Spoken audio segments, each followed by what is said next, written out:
বিসমিল্লাহির রহমানির রহিম। আমি রোজি কিচেন্স থেকে বলছি। আসসালামু আলাইকুম। আজকে আপনাদের আমি অরেঞ্জ পাউন্ড কেক বানিয়ে দেখাবো। খুবই টেস্টি, খুবই মজা, খুবই নরম তুলতুলে, স্পঞ্জি। তো প্রথমে আমি একটা কমলা লেবুকে সিদ্ধ করে নেব। পুরোটা কমলা লেবু সিদ্ধ করে নরম করে নেব। নিয়ে ব্লেন্ডার জারে নিয়ে নিলাম, নিয়ে এটাকে ব্লেন্ডার করে নেব। তো এই যে ব্লেন্ডার জারে নিলাম। এখন আমি এটাকে ব্লেন্ড করে নিলাম। ব্লেন্ড করে নিয়ে এক সাইডে রেখে দেব। তারপরে আমি শুকনো উপকরণগুলোকে চেলে নেব। 2 কাপ ময়দা, 2 চামচ বেকিং পাউডার, হাফ চামচ বেকিং সোডা, এগুলি 1 চিমটি লবণ, এগুলো নিয়ে চেলে নিলাম।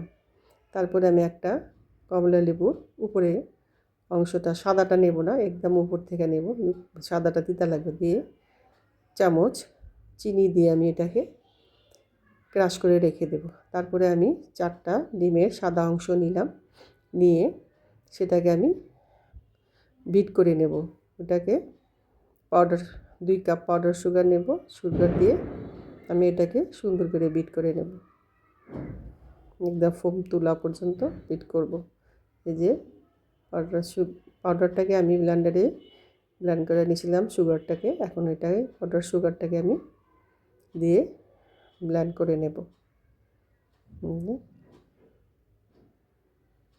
ব্লেন্ড করে তারপরে আমি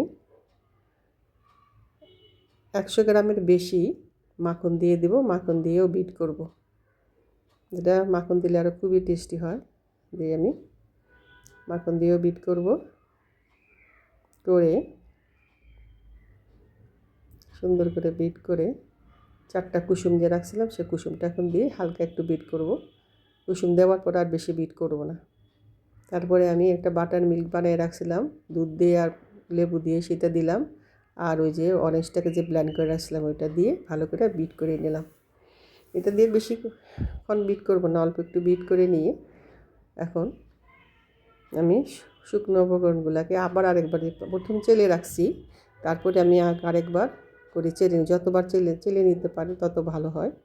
তো চেলে নেব, নিয়ে আমি এটাকে স্প্যাচুলা দিয়ে খুব হালকা হাতে মাখিয়ে নেব।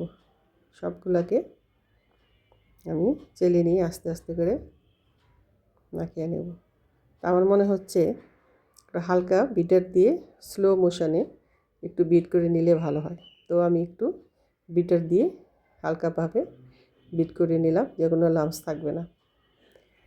সুন্দর করে তারপরে আমি 2টা কেক মোল্ডকে আগেই বাটার পেপার দিয়ে গ্রিস করে রাখছিলাম।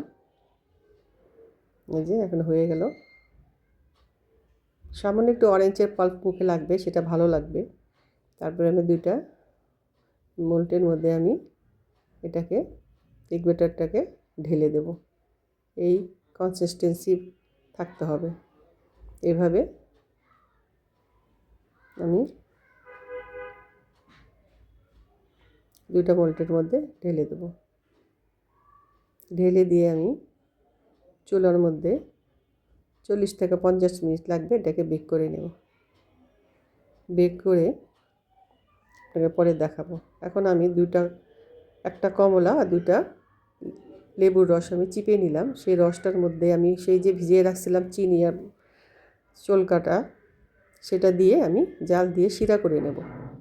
শিরা করে নিয়ে একটা কাপে ছেঁকে নেব। আমার কেকটা বেক হয়ে যাওয়ার পরে এটা গরমভাবে এই শিরাটা দিয়ে দিতে হবে। এই যে শিরাটা ছেঁকে নিলাম, সেই শিরাটা এটার মধ্যে দিয়ে দেব। দিয়ে শিরাটা শোক হওয়া পর্যন্ত আমি 1-2 ঘন্টা অপেক্ষা করে এটাকে আপনাদেরকে কেটে দেখাবো। শিরাগুলো সব দিয়ে কিছুক্ষণ রেখে দেব।